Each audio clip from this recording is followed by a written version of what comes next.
చలికాలం చంపేస్తుందయ్యో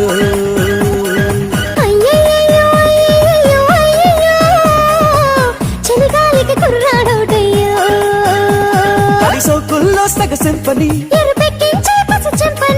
కొబ్బరి ముక్క ఉప్పుల పక్క వేయించమ్మో ఎంచక్క అయ్యో అయ్యో అయ్యో అయ్యో అయ్యయ్యో